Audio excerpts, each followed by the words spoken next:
Let's start the Park and Recreation Commission. Yes, recording is in progress. November 18th. Roll call, please. Commissioner Bozo, Here. Commissioner Jimenez, Here. Commissioner Miller, Commissioner Vargas, Here. Vice Chair Martinez, and Chair Ramirez. Here. Okay, so next part, we're gonna do our flag salute. So, Mr. Clerk, please. Yeah. Everybody's right. You better show up when you get on. Gotta be here on time, there you go. All right, ready to begin. I pledge allegiance to the flag of the United States of America and to the republic which stands one nation under God, indivisible, with liberty and justice for all. Awesome, thank you. Secretary's report, please. The agenda is posted on November 17th, 2025. Next item on the agenda is to approve the minutes from our October 21st, 2025 meeting.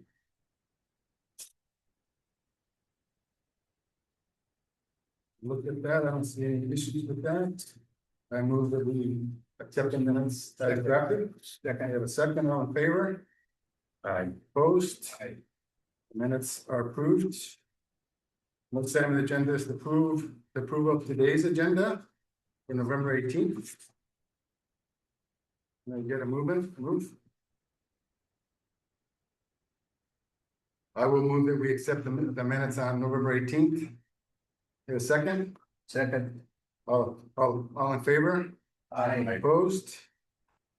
Okay, so item 7, introductions, Nisha Patel, civil engineer. Where'd she go? Oh, there she is. Come on up. Just come up right here, where we can see you on the owl. Can you see? We can see it. Hi, Nisha, welcome.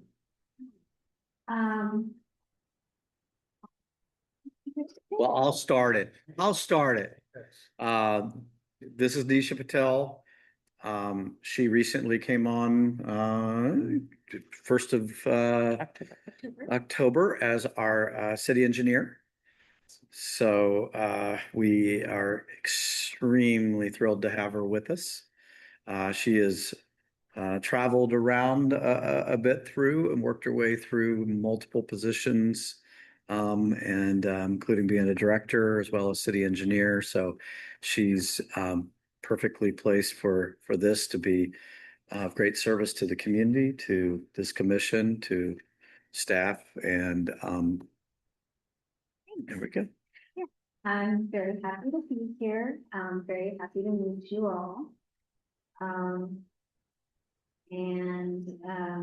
Yeah, like John said, I just started, but I'm happy to answer any questions that you have, so feel free to contact me. So if you have any questions about engineering,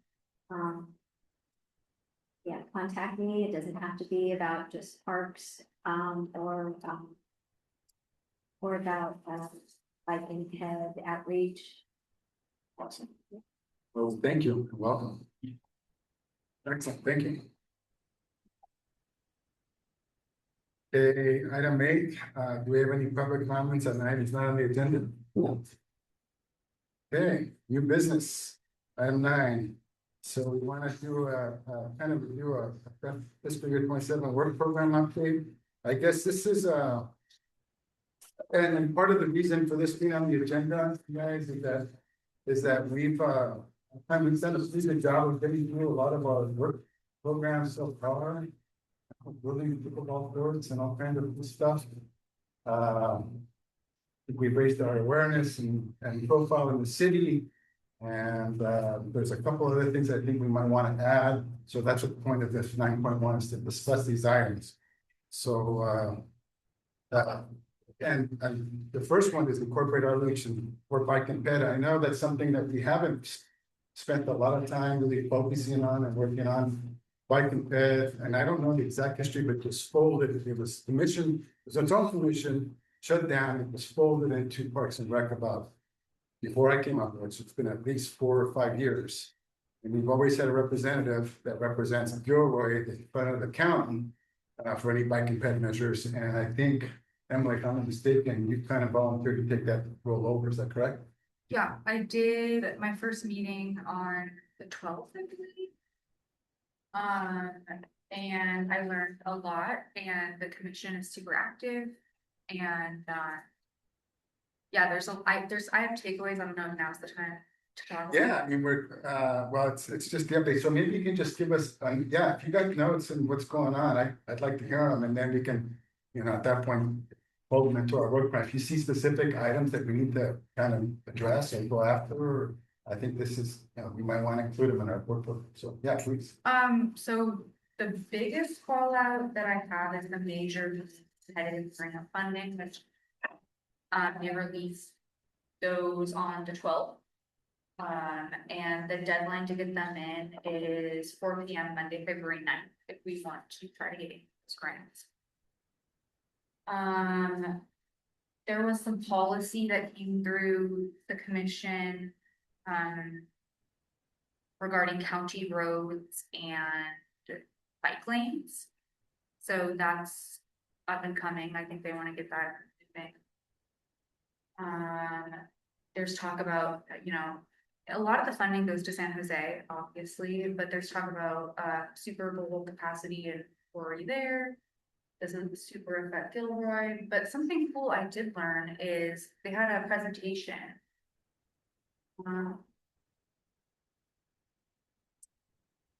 I have to look for detail, but basically the county has an app that's similar to C-Click Fix. And you can report maintenance on county roads. They also have a phone number. I'll get you guys into help when I remember the programming.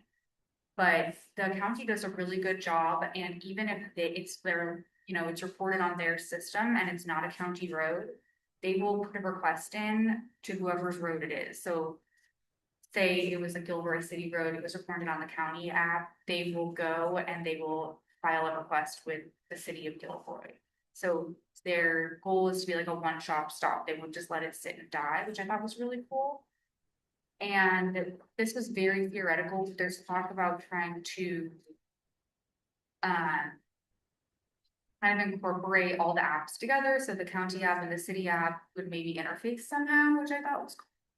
Because I think I'm still learning a lot, but I think Gilroy has quite a few county roads. Does it interact with our GIS map that was funded by county funds? I think I don't know if they're Metro funds, that's now throughout, does it interface with that map? I don't think so, but I could be wrong. I'm not sure, but they do have a GIS system that they talked about that shows all their assets, but I'm not sure if Gilroy is separate from that or not. But so I'm learning a lot. It was my first meeting, and yeah, everybody is really involved there. It's great. So I'm really happy. So what do those Measure B grants do? What would they primarily fund if we were to apply and get some of that? What would they do? So I know there's two categories, and there's the Education and Encouragement Fund, which we hopefully will get some more in 2027 after we stop funding this GIS stuff. And then there's the competitive grants, which I think is for like capital projects, I think. But I think they're harder to get. I was talking with some of the public health people a while ago, and they mentioned these funds and how they are competitive, but maybe Gilroy, kind of a different demographic than some of the other areas that are in the county. So maybe there's an edge there.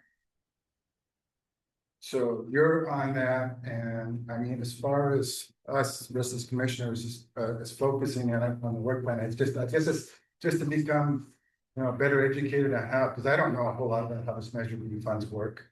So getting a better understanding of how this Measure B funds, and then maybe doing something before February would be something we want to go after. Yeah, I think, Can Yeah. I sort of stop here? We have to be very careful. So this got a little out in front of us when we were dealing with Javier's grant application situation there for the assistance, and that got a little out in front of things. So to be clear on process, the commission can ask the council to support and authorize staff to work on a grant application. The commission could function in a form to assist that. But those really have to start with going to the council and saying, we want to apply for this. So we don't get out in front of it and we don't get in a situation because no commission, this commission or any other commission has the authority to make an application on behalf of the city with that. So I just want to be clear, just some process and everything with that deal. So yeah, I would say this in terms of February, we'll look at it. But I don't see that, unless there is something that just is absolutely on the table and out there that we've already designed, we've already developed, we've already got to the point of deal with it. I don't know that there's a possibility of meeting that. And I'm not sure where we, whether we've been even informed. I wasn't aware that they had a competitive grant cycle going in February, so I apologize for that.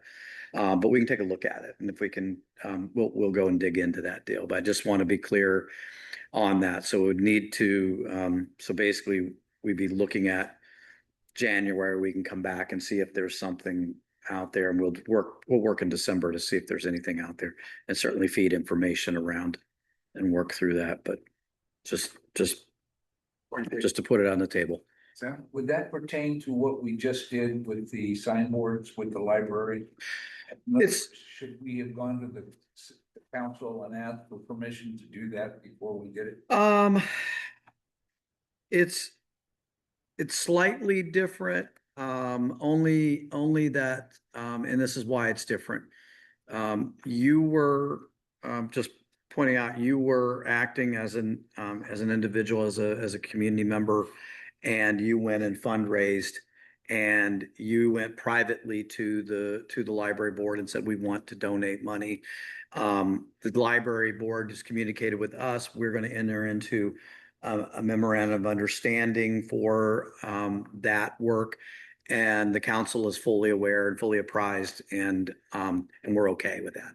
So no issues with the signboard and the storyboard. And we did basically the same thing before, but that one, they came directly to the city and said, we have money and we want to do this. So we're okay on both of those instances Okay. with it. So just have to be careful. Could I go one step further then? If for some reason there was a chance to do another signboard, would we go to the council first to get permission? Well, I guess it really comes down to the issue of who's funding it. Yeah. And if it again would be the library district saying, hey, we want to come in with a third story walk, and we're funding it, and we want to deal with that, they would come to us. We would go to the council and say, are you good with this? Do you want to authorize a portion of a park for that purpose? So it really becomes who is initiating and who's doing that work and dealing with it. Ultimately, the council just needs to be aware of it and part of the process. They're the ones allocating staff. They're the ones allocating the funds with it, and that's why that's an important I know piece. the mayor, so I thought. Well, I thought you might have maybe an inside track there for that conversation.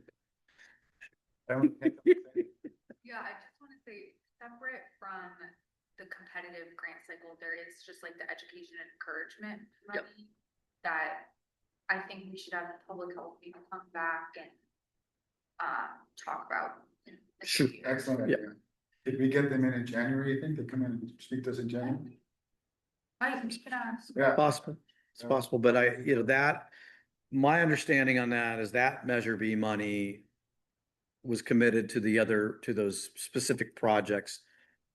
That money is non-competitive. That money basically, or somewhere around that same amount of money, should be available to the commission to fund work program efforts moving forward into fiscal year 27.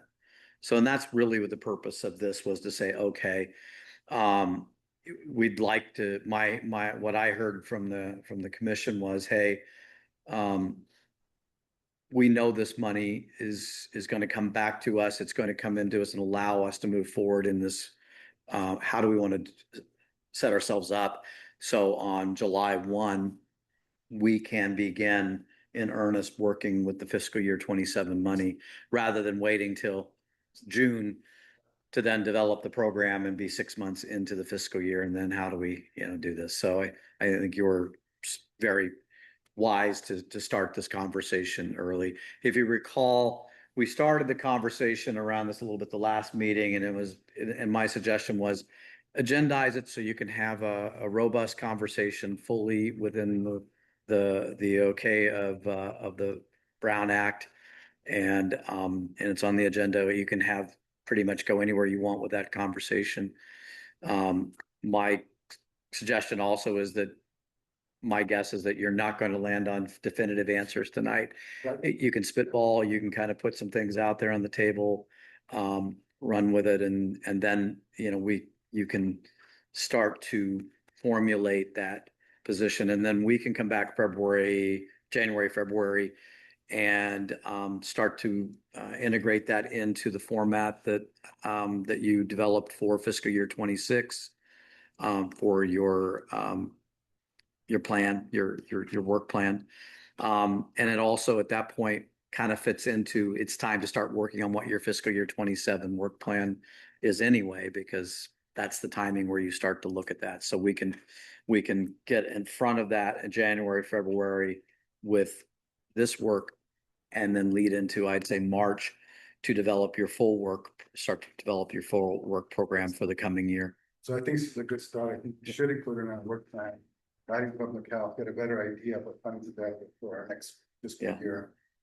Jesse, or you have any thoughts on this at all? No?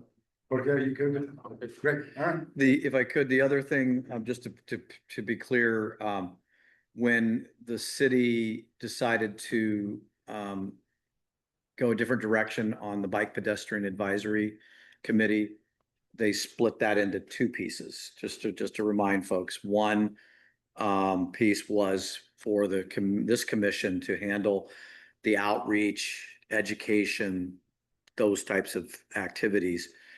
The physical piece, the complete streets piece, and all those things was basically delegated to the Planning Commission.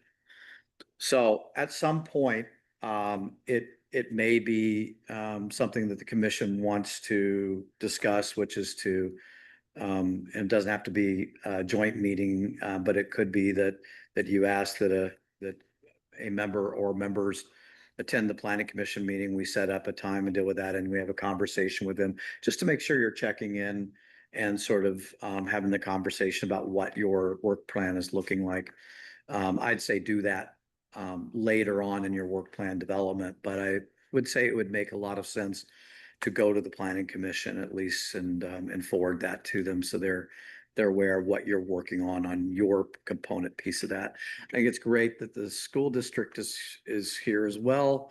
I think bike pedestrian education is critical to particularly your school age children and efforts, and I think it'd be great to be able to work together with the district to figure out how we could deal with that. And I know recently the Gilroy PD had an event there at the school talking about safety, and we want to make sure that we're not duplicating efforts and we're linking up with that deal. So that's part of the issue too. And I think we can get Gilroy PD staff to come in after the first of the year, talk about what their vision is and what their plan is, and how can we partner and how can we work together on that. And I know from talking to them, they're open and welcome for that. Welcome that, I like that work. So And who runs that program at the county level? Is it Parks and Rec? Is it It's VTA. separate? I'm It's sorry. the VTA, Oh, VTA. yeah, Oh, okay. and there's like 3 commissions that lead into the board. It's pretty complicated, honestly, but if you want, I can send you. That's not sure. There's no orientation. Yeah, just when we do the meeting in January, that would be fine for me. Okay, Yeah. no, I'll send it to you. this is this measure B is is an allocation that basically supports active transportation planning and implementation and everything with that deal. And that's the new terminology for bike and pedestrian kind of improvements with that deal. So I like what I've heard so far. Yeah. It's a good idea to include different organizations, police, school district. Yeah, good, excellent. All right, the next one on our fiscal year 27 work program update is joint use, and I know we have some information in here about joint use. I don't know if the intention was to go through it in detail. I would say no. And only because, I think we have to be very careful as a commission to not get out in front of the council and get out in front of the council's relationship and work, with Gilroy Unified School District, with it. But I think it's certainly appropriate to start looking at this, if that is a direction, that the council endorses. And I think, the takeaway, from what, our takeaway from staff listening to, the conversation that occurred at the board, and certainly you're open to welcome, to the public on that deal, was that, there was, a request for more clarity from the perspective of whether, joint use was first, and foremost, a majority, interest of the council. And I think that's out there, and I think that will come, forward. And I sense that it is, but, again, from a formal perspective, I don't know that that is. I also know that coming up, I think February, there's the 2x2 work, between the, with school board and council members. So that's also coming, around too, which is a normal process, commonplace. So that's going to also start to come out, from this point and kind of deal with it. I also say that part of this conversation really begins and ends too with, the recreation assessment, which is still moving forward. And that also starts to look at and identify what types of programming are we capable of handling in our facilities, what types of, active recreation programming, would need the, assistance and facilities of other entities, which could include Gilroy Unified School District as well. So I think there's a lot of moving parts with it. From a staff perspective, it makes sense that this be, I think, part of your work program. I think you're going to be asked to look at that. You're going to have asked to be considering that as, we come back, and the staff, from the city administrator's office comes back and starts talking about the recreation assessment. So it makes sense to get kind of a jump out from there, but I suggest not getting too far out in front, of it, because the council hasn't really set that, officially as a priority project. I totally understand that. I guess this was something that I want to put on our work plan.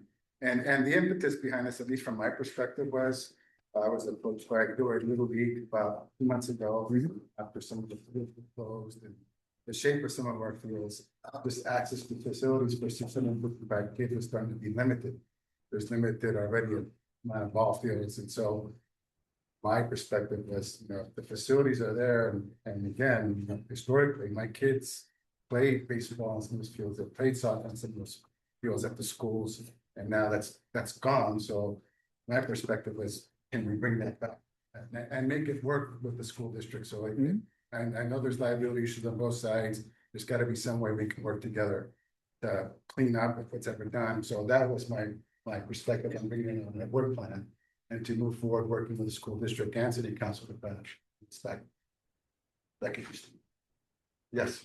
Yeah, I completely agree with you, and I feel like this is my personal opinion, but it would be a net benefit for both organizations, my opinion. So I hope we can move forward with it, and I'm excited to see it on our work. Anybody other comments on this? No? Okay, so it'll be part of. Public? Sure. Can I? Yeah, please, we welcome them. You know, it comes down to budget. from both sides. And, you know, where Little League can use our fields, but they have to pay for it. And that's the thing, is that nobody wants to pay for it. And our money is not enough for the city, for the entire city. Our fields and our facilities are really, our mission, is to educate kids. And my kids grew up playing Little League, playing soccer on those fields as well. It's a different time, money-wise, for school districts. And maintenance is a huge issue. Look at some of our fields. They're not in much better shape than some of the city fields. And if we had the money for our own kids and our own sports events, they would be in better shape. So a conversation not just with the city and the district, but really Little League and all of it, because it's going to take everybody to make it happen. But it starts with a conversation. And at the last meeting, public meeting, my comments were, I'm not willing to put our money, district money, out for the community. Kids are kids first, our students first, and our programs first. And we're having a hard time funding that right now.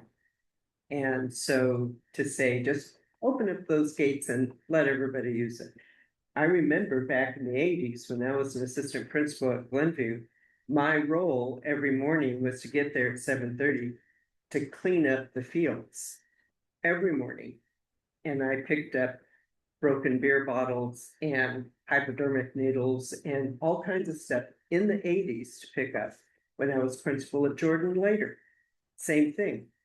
And, you know, custodians had to go out there. And it is a dangerous kind of thing to do that, you know, for our kids. What if we miss something? And so safety is an issue. We've got 4-year-olds on our campuses now with TK, transitional kinder. So that's a real issue. And we spend over $100,000 on insurance alone. So if we're talking about sharing the expenses, then that's a conversation I'm willing to really have. And frankly, the city that doesn't have the money, and we don't have the money, so it's going to take the entire community, I think, to make that happen. You know, Appreciate it. Thank you. it's my 2 cents. Any other comments on this? Before we move on? Okay, excellent. Thank you for sharing. Park closure times, this is something that was brought up last meeting. I think Commissioner Martinez brought it up. It's something that's been talked about in the previous commissions, and I think it's something we probably need to address. And it's not something that we just, you know, take lightly. It's gonna take some research to what parks are open at what time, winter time. So, I mean, there's a safety issue with parks being open as late as they are now. There's issues with who comes in and closes the gates. Keeping them over until 11 o'clock at night doesn't seem feasible or reasonable when there's safety issues. And those are the kind of things we study. So that needs to be put on our agenda so we can address that this next year. So. If I could just, just for a little background, in April, we entered into a security agreement with Secure Guard for 1-year agreement to basically handle over the evening, overnight security at the parks. Their role includes making sure the restrooms are locked up at closing time, the gates are locked and closed, and they rotate around. They also are, obligated to and committed to calling PDN if necessary, if they can't handle it, can't de-escalate it down or whatever, and ultimately to get folks out of those areas. But as the chair said, most of our parks are open till 11 o'clock at night. From my experience, that's quite late, later than many agencies. And I think that's something that we can certainly take a look at and do some research on it. I think we all can understand some of that. It's hot. during the summertime and it's dark. It doesn't get dark until 9 o'clock. So, maybe the summertime that hours, in the wintertime, it seems, that's a long time of darkness between 5:30 these days and 11 o'clock at night. And seems like there's a lot of opportunities, for things to not necessarily be good, all good happening there. On the other side of it, we know that we have, recreation, softball going on and, different activities, soccer, baseball. So we're just gonna have to, to kind of take a look at that and deal with it. But, I certainly would support the recommendation, which is to take a look at it, see where we are and see if we can figure out the history of how we got to that point and whether it was by kind of incremental, where it just kind of kept happening and kind of going with that deal.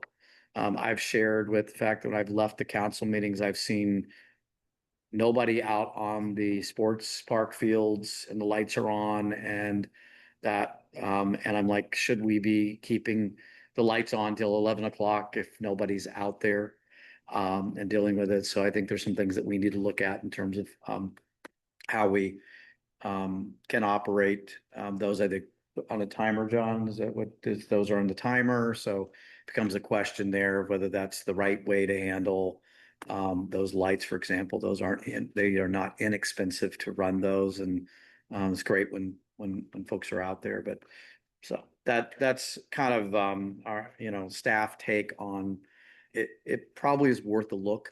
You may not end up making a recommendation for a change, but at least we've evaluated, looked, and, come to a conclusion that it's the right decision, or there may be another one that you can recommend to the council.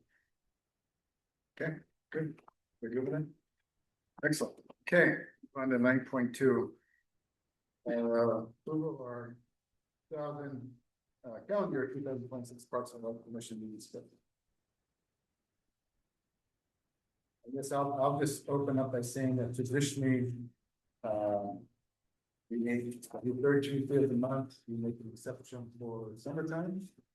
And we make an exception for December. There's something that we need to work on. So, what page is that on? It's 27 of 40. I had to find it myself. So the schedule is as per page 27.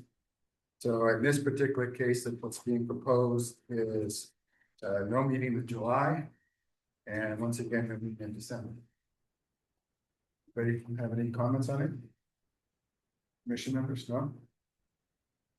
No, just to be clear, if a special meeting is needed, we can always call a special meeting. You can have a second or third meeting during any month, even at that point, or more, with that. And certainly if there's a need in either of those months, canceling at this point only means that we would call it a special meeting, if we needed a meeting and held a meeting. Okay. I do have a question. The appointments held for the new commission. That's actually on the agenda, so we'll. I'm just curious how it falls into this schedule. I know this year. Like, there was just, I think we could, members weren't wanted to tell really late, and then everything was rushed and packed. We only had like 6 meetings, so. I think maybe aligning those two things that I haven't thought it through until right now might be helpful. So typically they get appointed in January, and I know we had some rushing this last year because we had some big decisions to make. And some of the new commission members just came on board and had to jump into the fire kind of. So this next calendar year, I don't see anything really immediate that we need to address in January. So presumably they're gonna have applications taken between now and January, and council will appoint them sometime in January. So by February, we should have any new commission members. Yes. I think I read it, applications are available already. They're And available the today. deadline's the 24th of November. Yeah, Is that correct? that's why I'm here. Yeah. So it's, I guess, to answer Commissioner Emily's question or doubt, I think the times and the dates are kind of lining up to where they could appoint somebody ASAP their first meeting out of the year so that they could jump on board, whether it's some of us or replacement. I think last year or this year, I guess, like people didn't come on board till like February or something, Right, like kept right. extending it. Right, right. there is,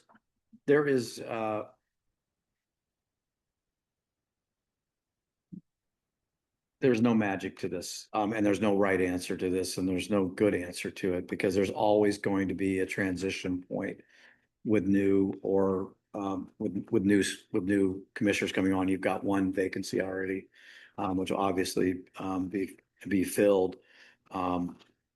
So I don't have a good answer. I don't.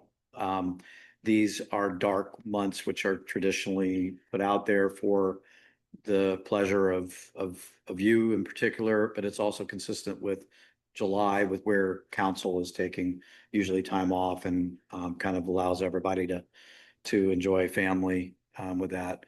December is odd because it usually falls into, it gets very close to the holiday point, Christmas and that deal.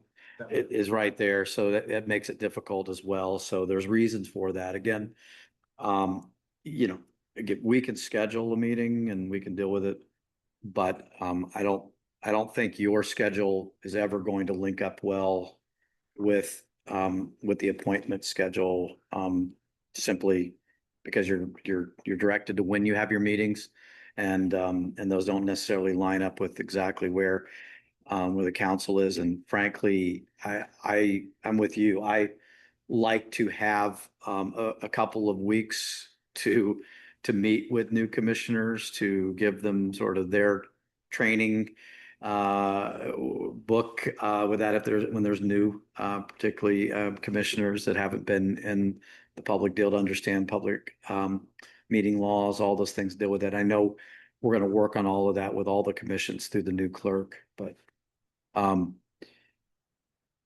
So John, I have a question here. So I do have this is probably your piece of paper for the recruitment at the end. Yeah. And back to Emily's question, I want to take it back to where we're at, the schedule.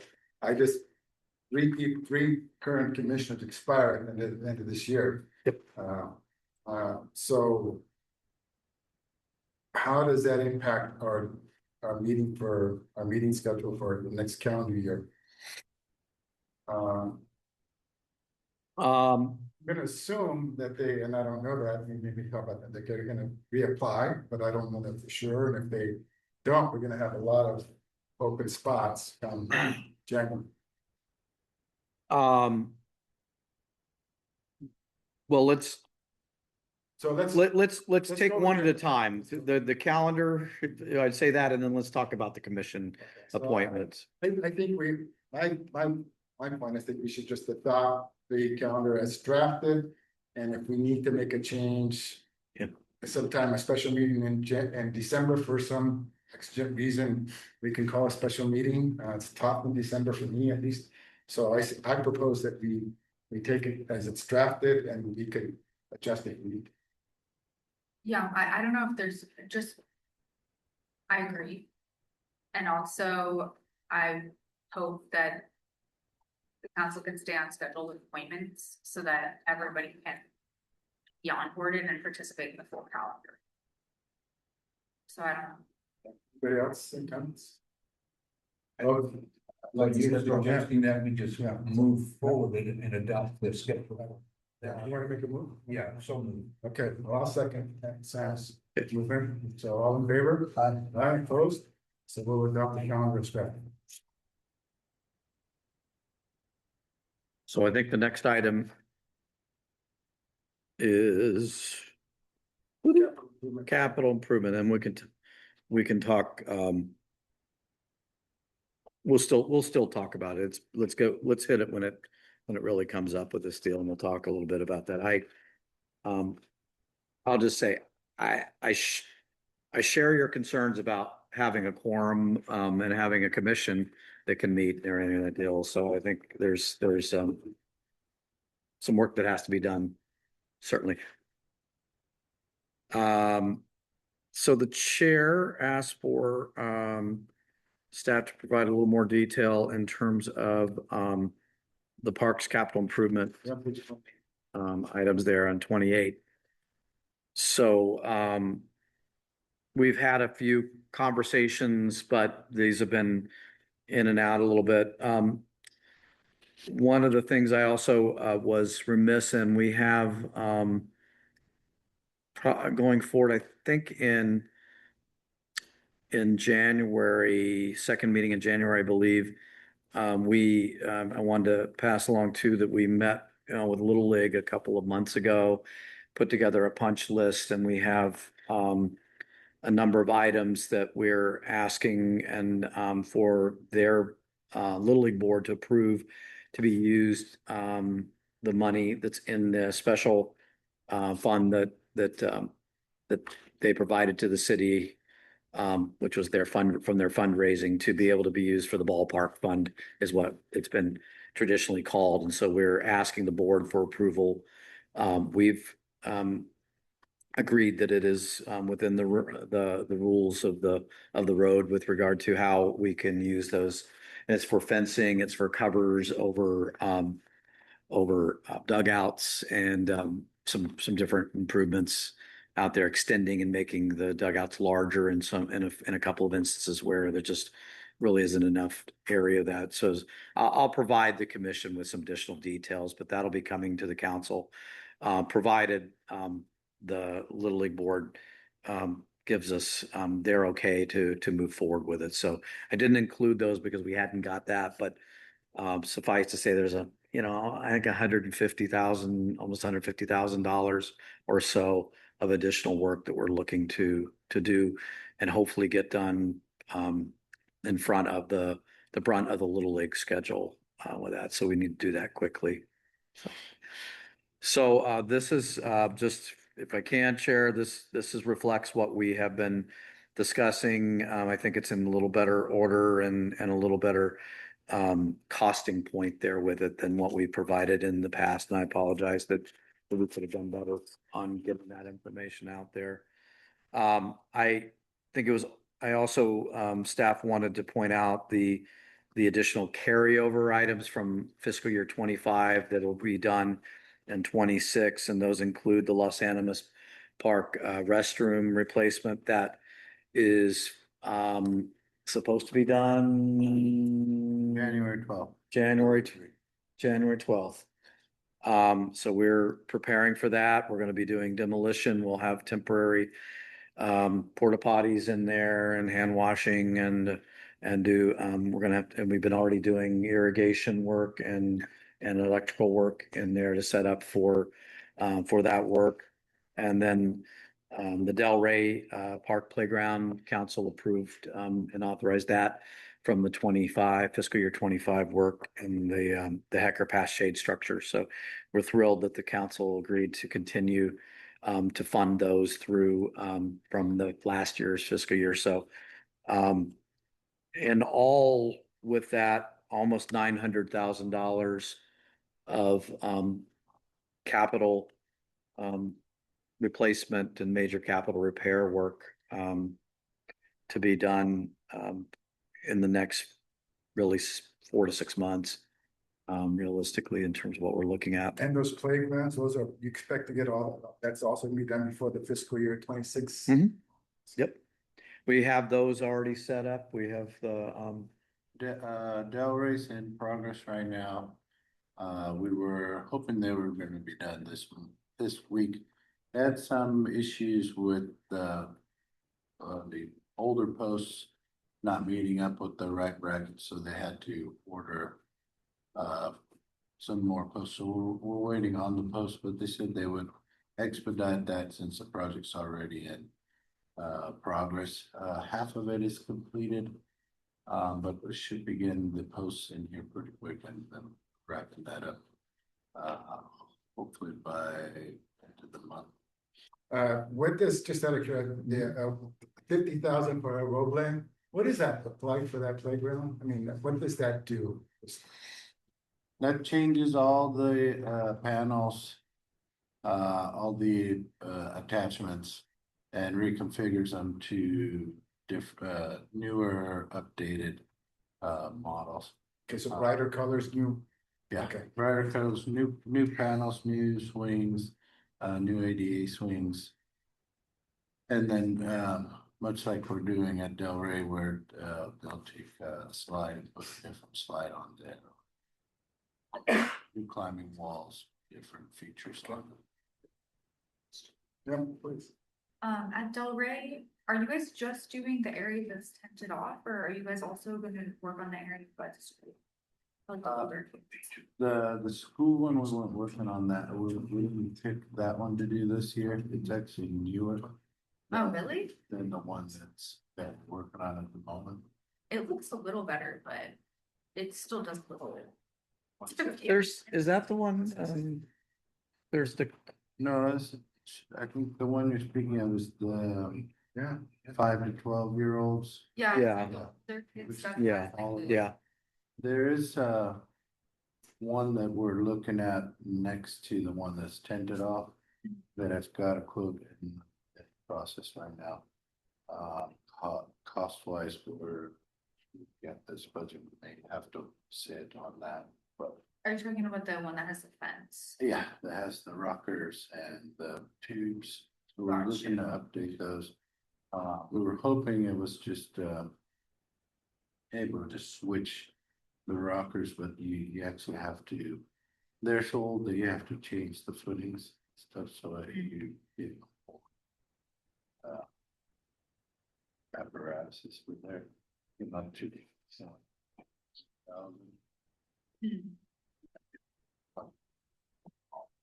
Okay, got you. Well, the part that you're being, I like to see through the fence a little bit, and it looks awesome. That you see the difference. Yeah, Yes. I mean, it really needed work, so it looks great. But yeah, I wish that it could all be done, to be honest, and I'm still gonna keep pushing. for it to all Good. be done. good. Great. And, I think, back to the other item, we were talking about the work program. I think that, now, I'm scheduled, I'll just tell you, I think I've mentioned at the last meeting, but I'm scheduled to go to the council to talk about the Parks Master Plan, at the end of the second meeting in January, to bring the RFP, the draft RFP that you saw, several months ago. But I think, even absent that, your work program could include conversation and prioritization of some of these facilities and some of these other playgrounds, and how the commission sees that and would make that part of the recommendations. We have the CAP, capital improvement plan, we're setting up for the major review and major adoption of that, because we're down to, after this fiscal year, we're down to 2 of a 5-year plan. So that's when we shift into doing a major update. So we get to 5 solid years on there. So we're going to be working through that, and certainly the commission, we'd welcome, and we'll give you the opportunity and welcome input on your thoughts on prioritization, whether it's in the work program or whether it's a distinct separate piece. Doesn't really matter either way. But in any event, I think, so it doesn't feel like this is just being made by staff, that the commission has some say in how these things are being prioritized and everything of that deal. We obviously have ideas on the fiscal year 27. We certainly present those, and then we can have a conversation about what that looks like for fiscal year 27, because we have another $500,000 in 27 for this, for parks. And I just put out, this is 900, and then there is the additional money for pickleball. So you're reaching close to a point of a couple $1 million an investment, which Emily will speak to from the Parks and Rec sessions that we went to, and she went to, about, that's a drop in the bucket for what the needs are ultimately. Yeah, sure. When you're going to council in January, that's for it's a recreation master plan, right? Not a parks. master No, plan. that's Parks Master Plan. The RFP for that, yeah. They're already, the council's already approved going forward with the rec assessment. Okay, yeah, and that we reviewed that already. Yes, you reviewed 5 months ago or so, the draft RFP for the Parks and Trail Master Plan. Okay. So the council had said, we are contemplating, making that park master plan a priority. With some of the leftover monies, this is basically that 25% of the remaining fund balance for fiscal year 25. And so they said, come back January and, make a presentation, show us what you want to do, and we'll decide whether we want to, allocate the funding for the Parks and Trail Master Plan update. Well, this is very helpful, kind of, I don't know about you guys, but I get emails from people, it's like, hey, when are you guys gonna update, so this, at least we'll be able to address, this is what we're doing. This is when it should be done. So thank you for putting this together. And I hope this is helpful, when you're talking to folks, because I know, when we started talking about, the pickleball courts last year, you know, and we were coming up with $500,000, and it was, which is not a bad number, but when you start adding up soft costs and, you know, all the things that come along with that, they grow, and that doesn't matter whether you're public sector or private sector, but because we pay prevailing wage as well, it increases the cost of projects, you know, 10, 15, sometimes 20% just for that. If you have a large load, from, you know, from the side of staffing and, you know, workers. So it's important, I think, just to understand for that, for people to understand. Please share this with them so they understand. We're not, we aren't taking any money, specifically out of these projects for project management, our staff time or anything with that. When we talk about these parks projects, these are absolute cost of improvements, ordering them, getting them put in, and deal with it. And where we can, we try to do them as much as possible in-house where we can, some of the work and everything with that deal. It helps give, our staff, other opportunities and trade experience with it. But we usually, just don't have the capacity to be able to do it. But this is not something that we take another 10, 15, 20% off of administrative cost with this. This is straight cost of the work. Awesome. Okay, any other comments on that before we move on? Mr. Lynch, Yes, sure. I can see you all do understand the costs of improvements. And just as a reminder, Gilroy Unified has 14 schools. And those buildings and grounds have to be kept up. And our parks, if you will, our playgrounds have 500 to 1,800 kids every day for 180 days minimum for school days, plus extracurricular activities. So our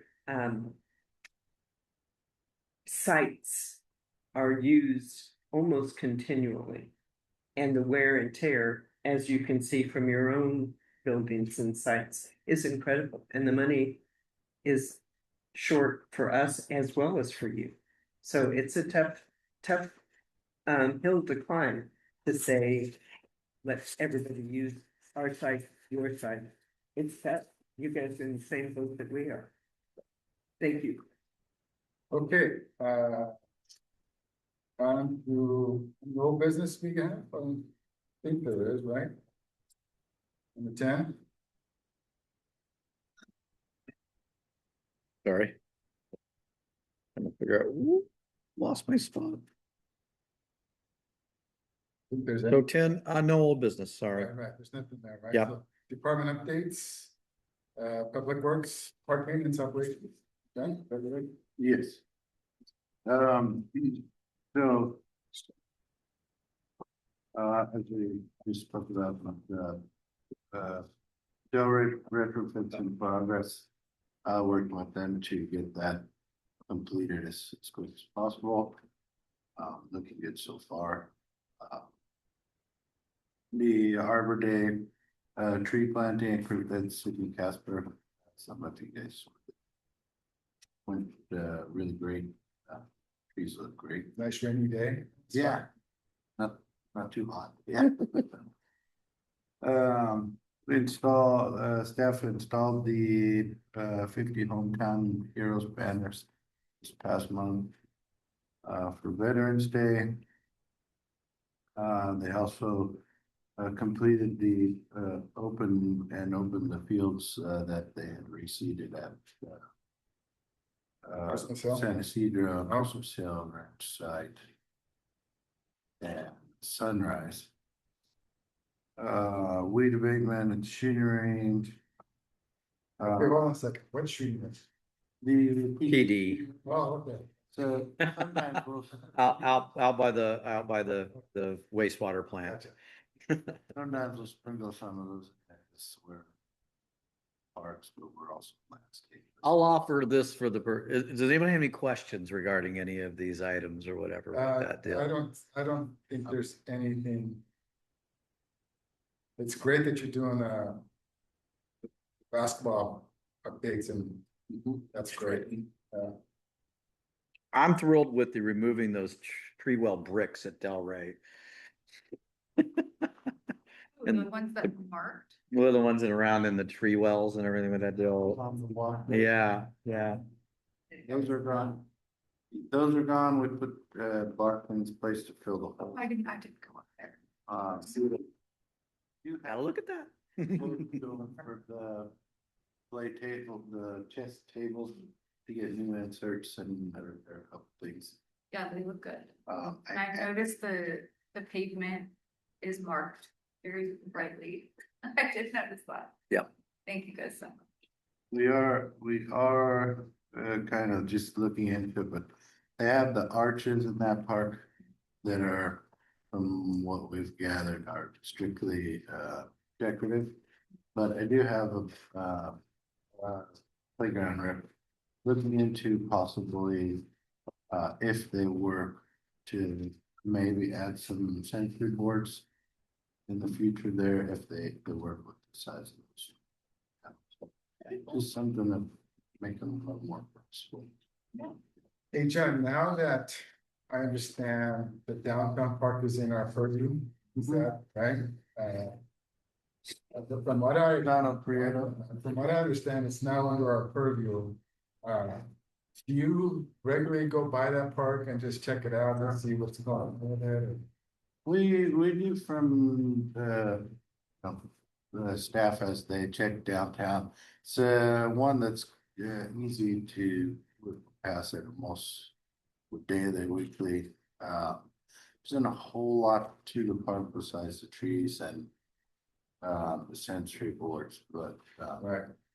And those boards came through us from a grant, they were paid for by Rotary, right? yes, Do we have and I forgot, I don't know if you remember, do we have a joint maintenance agreement with those who takes care of it?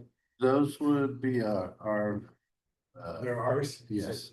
Okay. Yeah. So, Nobody agrees to maintain anything. So I just didn't know, I know it's not assigned to any one of us. So Yeah. you guys are going through it, so that's okay. Yeah, if you want to sign it, go for it and deal with that. But yeah, technically, I mean, I'll just say Prieto still remains in a bit of a limbo because I mean, it was kind of an interesting, how it got there. Certainly one of the things I think if we move forward with the Parks Master Plan certainly is to integrate it in. And if not, I think we need to look at it from the perspective of having that formalized into a city park. So it's clear and understood and that the hours and everything aligns for that as well. At this point, I don't know that it's in sort of limbo land in terms of it being, whether it is a official city park designated by the Muni Code or whatever is that and deal with it. So we do need to come back and visit that. a random comment on the sensory boards at that park. One of them is broken. And I did not put it, but like one of the notes, or a few of the notes no longer work, so you can't use them. On the xylophone? Yeah. There's one that clanks a lot there. Yeah. It doesn't sound very good. Yeah, yeah, I was there Veterans Day and I noticed the same thing. I thought it was just my, you know, ear. Yeah, I don't know whether we can tighten it down maybe or something, that it's too loose and so it doesn't hold it, but it is kind of clanky for sure. Thank you, John. You guys did a good job. You're welcome. Thank you. Do we have a Rex Division update? You have one attached. What Adam apologizes, but, what he and I have talked about is that he would make sure he was available. And we're gonna look at every other month coming in as personally and being here to be able to kind of give you the full report. With it, it's pretty self-explanatory, trying to get to, better numbers. I will note that last night the council approved the 1-year contract with Swan or whatever it is there for another year of the aquatics program. That went remarkably smoothly. Just from being there during some of the other prior conversations. But it is a 1 year, and I think still the issue is to allow the aquatics to be evaluated under the overall rec assessment and try to figure out what's the best course of action to take. So I do want to point out on the recreation update that, and I've always encouraged Adam to kind of provide numbers prior year to current year so we can see if there's an increase or decrease. Just because that we're seeing decreases or increases, it'd be nice to know why. That I would encourage Adam to kind of do that just so we can compare. We'll pass that along, Chair. He does have on upcoming events, the breakfast with Santa. I remind everybody on the commission to need help for that. That's typically something that the commission does. It's a Saturday morning. 7:30. Yeah, we cook breakfast, usually sells out every year.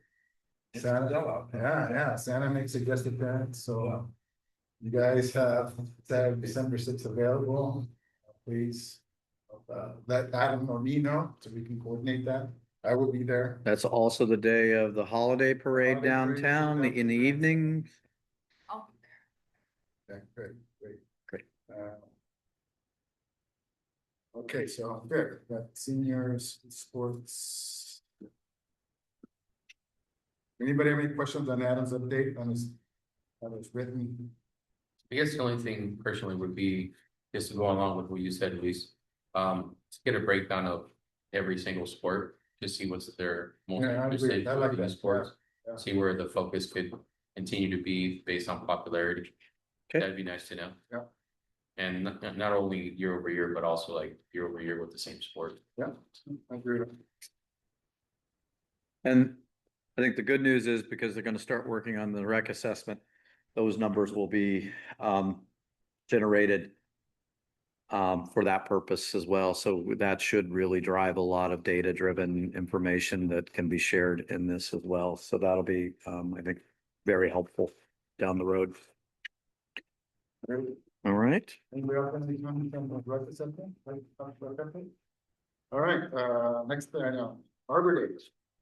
Arbor Day. That was a nice. It was a wet It day. was a nice wet day, yeah. The trees had to love it.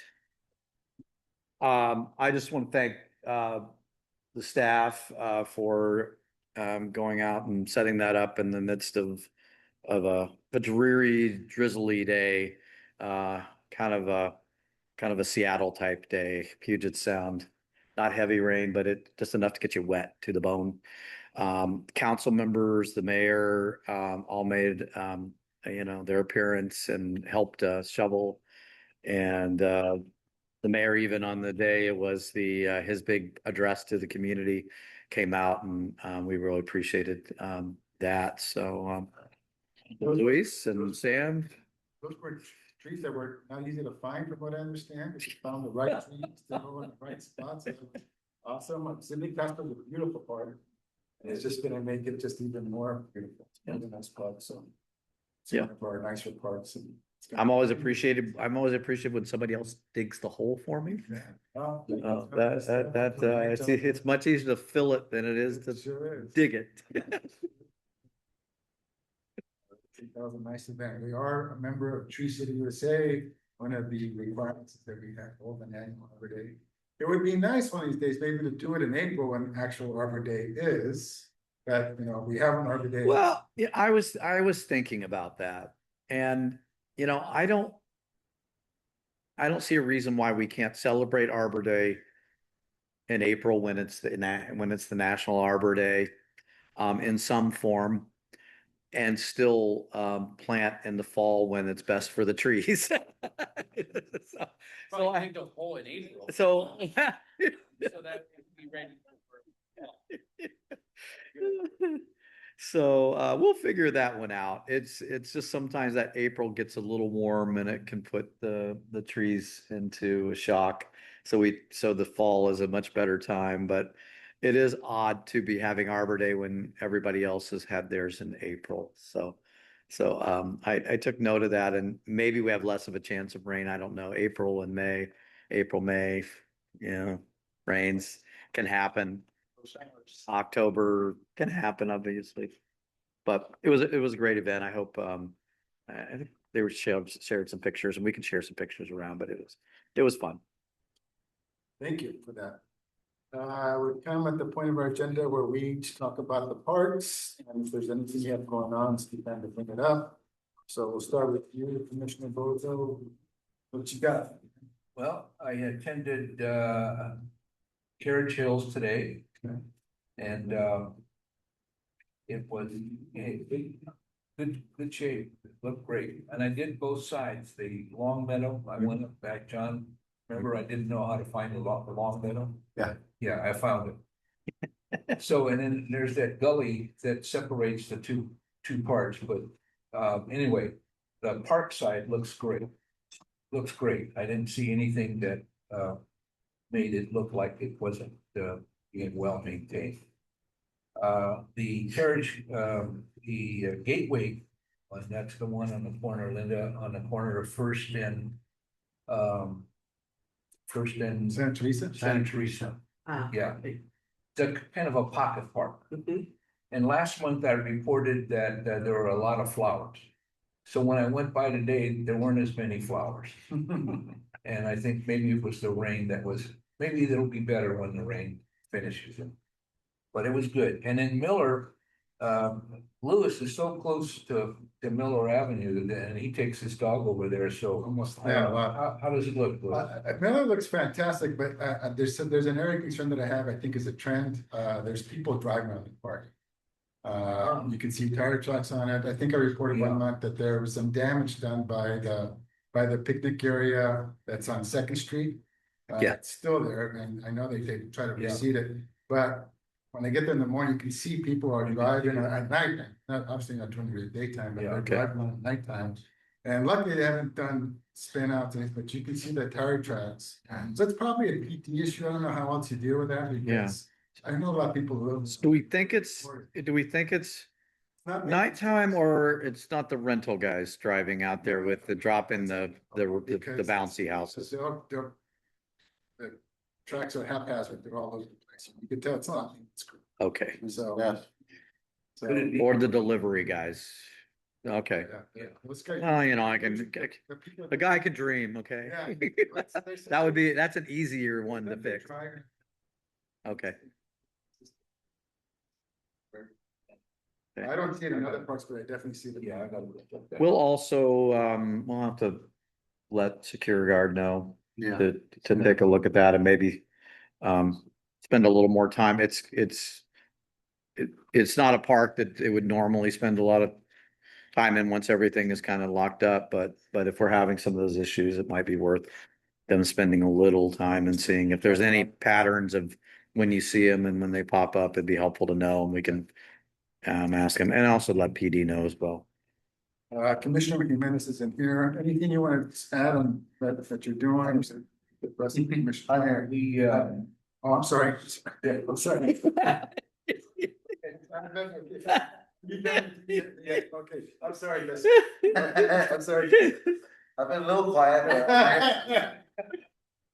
I've been here before. Actually, I came to Livingston County today, but last week, you know, I took my visit at the park, so. That's 3 4, it's fine. Okay, all the folks are good? Yeah. Okay, I do have one thing. Okay. We had the presentation of the check. For the storyboard. And the question, John, that I might have is the logos that they have on there. The logo for the city of Gilroy, the library. And I think I noticed in my minutes from last month that I asked that when we get around to the San Ysidro signs that we do something like that. Sure. To include the donor. But absolutely, absolutely. And that'll be really up to them, but we'll make sure it's in there. But the other piece of it is that they should have had the logo, not the city seal. So that had a staff member and the administrator's office apoplectic a little bit with that deal, but we'll make sure the next one is the logo, the garlic logo, not the seal. Anything I'm doing on your side and for the Parks and Rec side, personally? No? Okay, all right, Commissioner Martinez. Excuse me. Yes, sir. Jesse, the Halloween. Is Victory Outreach do the Halloween thing? Yes, yeah, we do a block party. Yeah. There for the community. Yeah. And the residents in that area. It was great. Yes, we have. Yeah, I mean, lots of people, lots of kids. Yeah. That's It's a great. great event. We do it every year. Yeah. We do a trick or treat. We set up game booths around the in front of the church there and the house. Yeah. We own both of them, so do a block party there and we have a costume contest and that's our candy and It was terrific. yeah. It's great. Yeah. Thank you. Thank you. Okay, Commissioner Miller. Sports park looks fabulous. The bathroom is are we still waiting on the park? The door that's still jammed. We're waiting for facilities to shim or realign the door. The door's new, but it's still it's misaligned. So we're working with them to get some help to put a shim, try to shim it and realign the door. Oh, really? I thought we were waiting on. We were waiting on door Oh, for. But it's not fitting quite since right. April, the door was on order for. I know, I remember you To said. come back now that we have it. It's not fitting quite right. It's in there, but it's catching at the bottom, so. Makes it hard to. So we're closed. Okay. And then Sydney Casper looks amazing, looks fabulous. I was there around 2 p.m. today and there was like so many kids out there. Like, I don't know if it was the school or like what was going on. But yeah, it's packed. It's great. And last time I noted there was a bunch of trash. I didn't really see any trash there. So I don't know what happened. They just mowed the grass and maybe like shredded. I don't know. It looked great. And then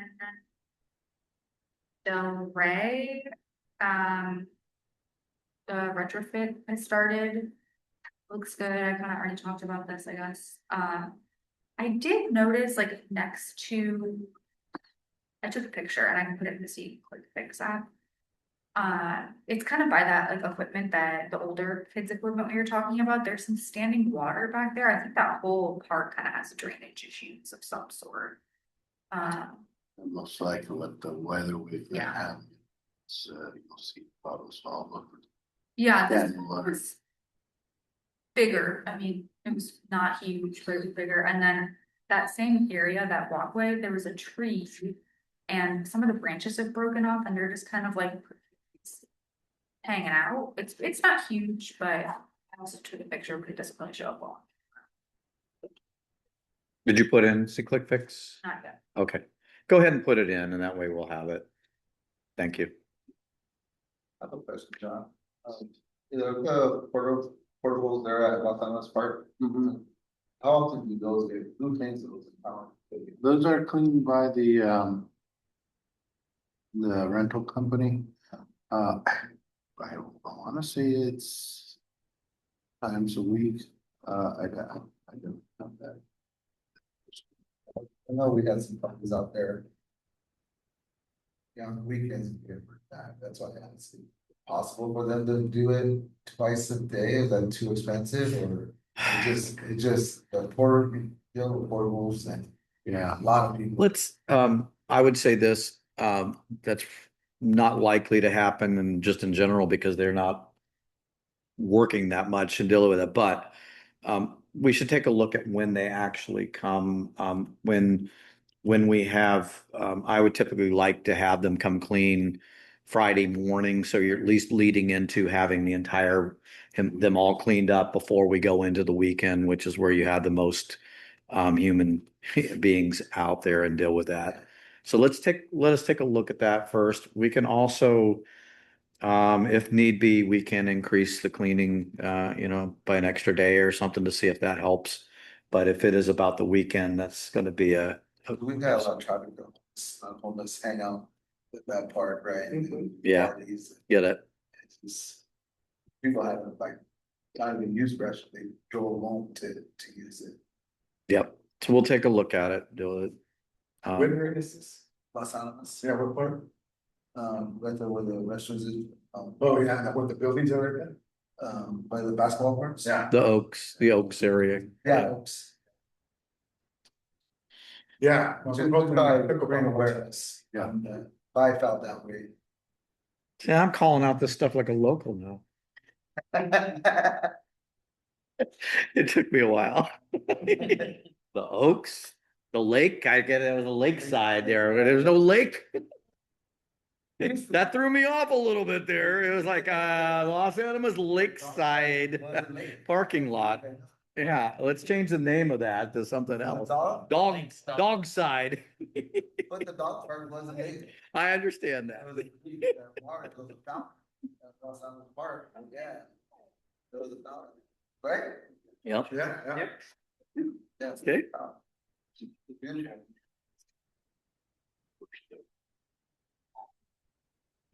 Yeah. Okay, Ramirez, Butcher Park, is Butcher Park, Roby looks great. Rent is one of those little parks, you don't even know it's there unless you drive by Hannah Street when you go by there. It's always well maintained, but it needs some color. The benches, there's a lot of benches there, the benches are pretty drab. Maybe in the springtime, if we painted those, it's like a bright green or something, it just needs, it's well maintained, my part, but it could use some color. I think just painting the benches would help. Pretty bland. Yeah, could you, whether we plan something with color or something. It's See what well, we can like do. the grass looks good, the trees look. Yeah, no, We can it's use the color. maintained beautifully, Yeah, but it is bland. That's it. Sunrise looks great. I saw kids out there playing even today when I walked by. I did. The baseball field out there, are we reseeding that right now? Look pretty lumpy. A lot of bumps out there. I saw some new grass growing around. Are we doing something back there, John? We did reseed it. I don't know if they've mowed it. I haven't seen it. I wasn't out there. It hasn't been mowed, no. Yeah. So I you know we- reseeded and let the grass grow and. Yeah, we did the reseeding when we did the other fields, Okay. so it might have been too wet this past week for them to mow it, that's why it's Yeah. kind of It overgrown. looks pretty bumpy out there. I don't know if I just don't wanna see a gopher infestation there that we got at Christmas Hill, so. That's, I don't know if the bumps were just because of the grass growing uneven or. You got. I know staff did put some attention to that, filling in and dragging the holes that were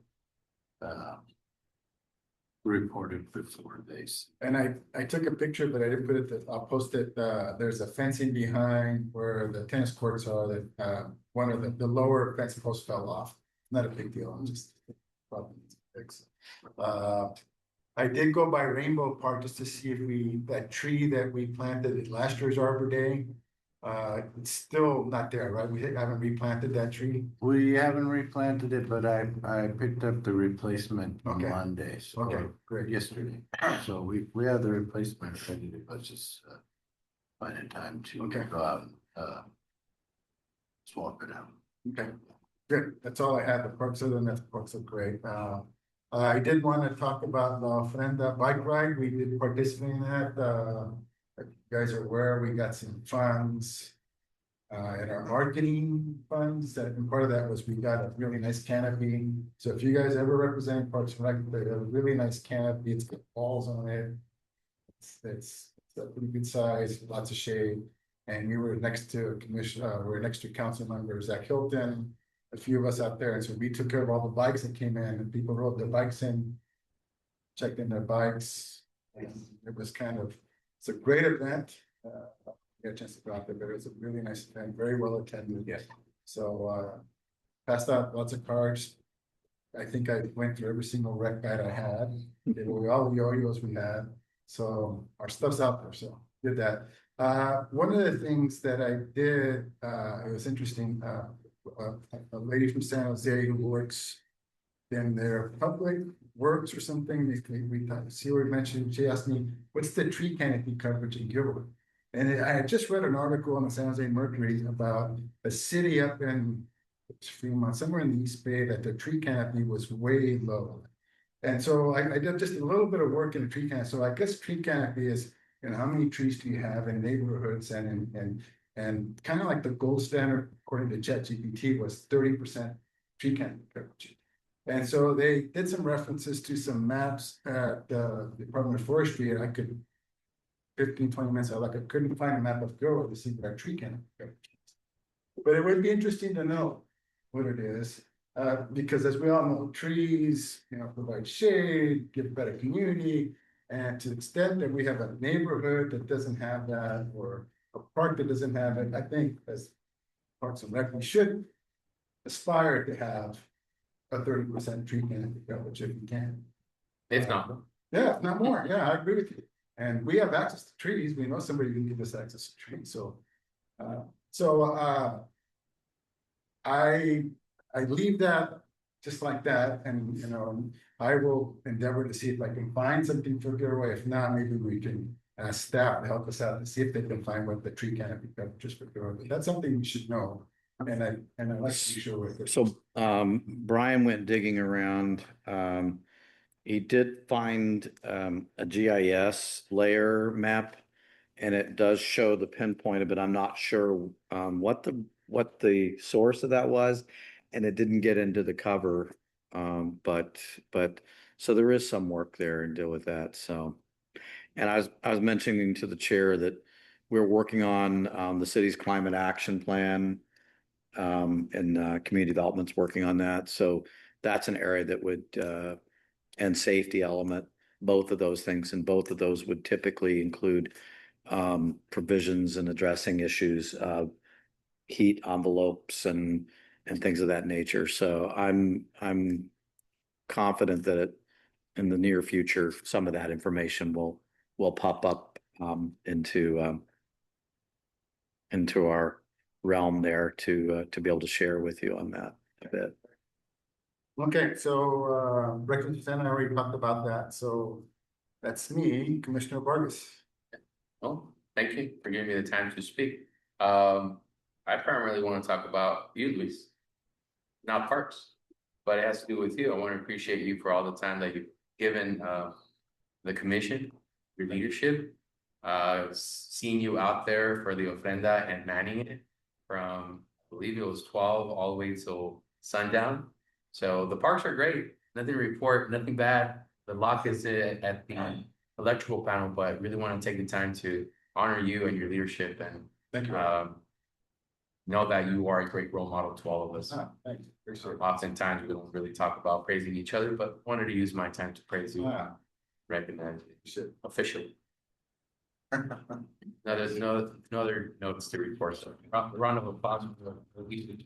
Our chair. Point to represent. All right, 12-2, I wish I could have made that, but the CPRS conference, how was that? How are we compared to other cities? Did we get that out of that conference? Yeah, it Emily?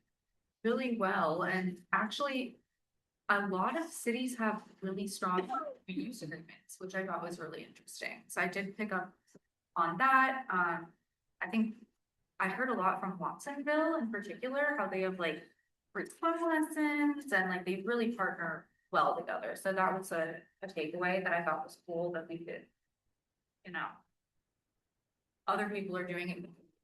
I think is kind of what I learned in that sense. Something like super specific that we were talking about tree canopy. In one of the meetings, I think it was the director of like, I can't remember, it was in San Francisco. He was talking about how trees as infrastructure, if you classify your trees along the streets as infrastructure, you can get FEMA funding if any of them are damaged. I was curious if Gilroy does that, because I know we have a lot of trees along roads here. Hasn't come up in the conversation, so I'll have to chase down. If you have it in your notes at some point, pass it along. We'll look at what's going on. I get the idea behind it. With it, it's intriguing. Yeah, I think it kind of goes back to what we were talking about at the conference is like having an inventory of what we have in parks and recreation. And I think this kind of funnels into that, like the GIS mapping and like knowing what we have. And another thing I learned from the meeting was having the data available to argue this is what the city needs and I can prove it, you know. So I'm really excited about the recreation assessment and all that stuff. And yeah, getting a comprehensive GIS map where we can be like, here's all the trees we have, here's all the slides we have, or whatever, I think is going to be critical in those assessments that we're going to have done. And I don't know if it's cheap, but even trying to do it in-house as a community event, I think cool. But yeah, I learned a lot and I had a lot of awesome people, so it was good. Who else attended that? Did you go to that? I attended in the morning. We had 5 or 6 rec staff that were there. Brian went as well from our shop. So Gilroy was well represented. I'll say it was a very nice event. I think that organizations should do more of the mini events like that. I think they're $35. They take a lot of work to put on to some extent with that deal, but you know, no one's left out at a $35 fee. You don't have to spend the night, you don't have to deal with that. And so they kind of dealt with it on the, they combined a couple of regions and kind of allow folks to get there within an hour and a half drive. And they hadn't done it, I think 3 years or so they hadn't done the mini, event. So I'm hoping that they will continue that. I think it was really good for rec staff that don't normally get the opportunity to go necessarily to the California Recreation Conference or the national conference and everything of that deal. So I think that was very nice. Emily and I were in the room on a couple of items that were really dealing with the capital infrastructure work. And but one of the interesting things she was mentioning the Watsonville. And so my takeaway is that that we may look at retooling a little bit the parks master plan scope to address some of the things that Watsonville was approaching. What they they have a parks master plan, but what they did was they took another level down in that and went and did sort of a more overall assessment of each of the parks, all their assets, documented the age of those things and started looking at and then creating a structure by which they could to some extent objectively apply scoring and ultimately identify what their priorities were. And this kind of goes back to the issue of as we look next spring in terms of for that $500,000, but or whatever we might get beyond that point, of having something in place that said this is what we sort of look at, how we look at it, and where we focus efforts and deal with it. So it was good. What Emily was also speaking to is really the incredible need that we have to go and get photos, geocode, and put into our database, basically the inventory of all of our improvements. Right now, we by memory of folks have been here forever. Yeah, they know exactly what you're talking about. That doesn't work for the long haul. And when you bring new staff in, you try to explain where it is, what it is. Do we have this, and deal with it? I mean, Google Earth is an amazing thing. It's made it a lot easier to figure out things, but that doesn't answer the question of when should we be replacing these things? How long has that been in the park? And so that's something that we both, I think, landed on in our conversation, was that we really need to get there. I'm hoping to maybe next after the first of the year to talk about maybe bringing in an intern to help supplement our staff, our park staff, particularly going out and doing that inventory and dealing with that. Brian, Pamela, and Matt, and all the staff there are looking at trying to build the inventory. And we have a software that can actually handle that work. We just have not been able to put materials into it. So that's the good news. We don't have to even go look for a platform to do that within, but it takes time and effort to go there. So that's something I've definitely become more and more aware of the need to deal with that, so we can get to the point of recognizing when things need to be replaced in advance of them breaking or becoming unsafe, and kind of dealing with that. And I'm sure the district has been doing much the same in their work as well. So that's a big step that we need to take out there. And it's not the basic inventory is not that significant of an effort. It's figuring out when those things were installed, and going through aerials in some instances is the challenge, and then institutional knowledge, and then that looks about like 20 years worth of sun and rain exposure and kid exposure, and we'll just land on that, figure those things out. Okay, Cool. all right. Good, 12, so we're now at the team director's report. Mission. So as we were discussing earlier, I'm here to just remind you mainly that the applications are due. Everyone is required to fill out. And there, please do so to deal with that. I guess everyone isn't. If your term isn't expiring out, then no, you don't have to, I guess, in that. But the council approved last night the ordinance moving forward, which would put the appointments and the terms running on the odd years. So we were not looking at having a council election, council installment, and then immediately the council having to make decisions on commission appointments for all of that work.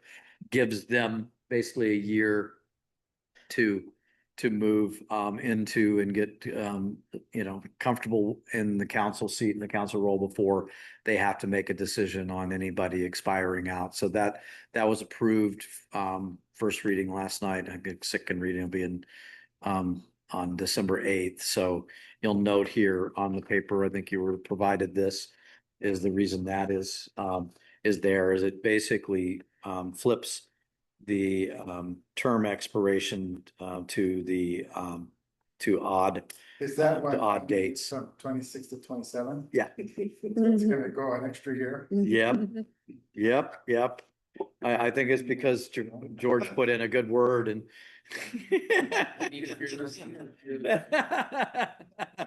you could run for chair and you could run for chair another 3 times or so, right? But yeah, so that was the main issue, was that what we were and this was a real challenge for staff to in essence figure out who was appointed when and what the dates were for them on that deal. So, and think of this times all of the commissions. So this is a challenge, but yes, those were changed and adjusted. So if your term is coming up, please, if you're willing to serve, I'd like to ask the put in. Because I'm very interested in what my fellow commissioners are thinking. So I guess I'll start with Commissioner Vargas. What are you going to give? I am not I'm contemplating on him, but this fall, it was very difficult to make the meetings with my activities that I have prioritized in the evening. If I do one, I cannot do the other. So I don't think I will at the moment, but if there is a need to fill a vacancy after the deadline and there is no 100% appointed member or appointed people at large, then I would definitely reapply. Well, I just want to say, I really enjoyed having you for the unit we've had. I know you did some great things in the soccer area. You started your own league and had kids, playing out at one of our parks. I really appreciate that. I hope you stay on, but I understand if you can. Thank you. Commissioner Miller? I think I will reapply. Yeah, I want to see all of this work we started pushed to the finish, to be honest. And I think it'll be interesting to see if it's as challenging to get an appointment this year. So, Great, that's good to hear. I'll be great then. Commissioner Jimenez?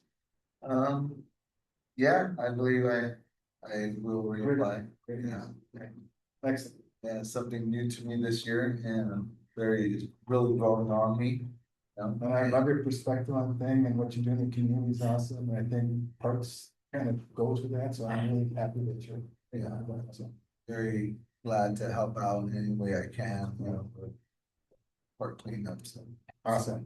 Appreciate that. And you're stuck here with me, so we have all right. Well, All right. Looks like we need, all right. Okay, thank you. We're done. Adjourn? We've got, future commissioner, item. I don't think we have any, right? Item 13. I think we've got So a work list. we adjourn at 7:40 PM. Next meeting is on my phone. Happy New Year. Happy New Year. Wow.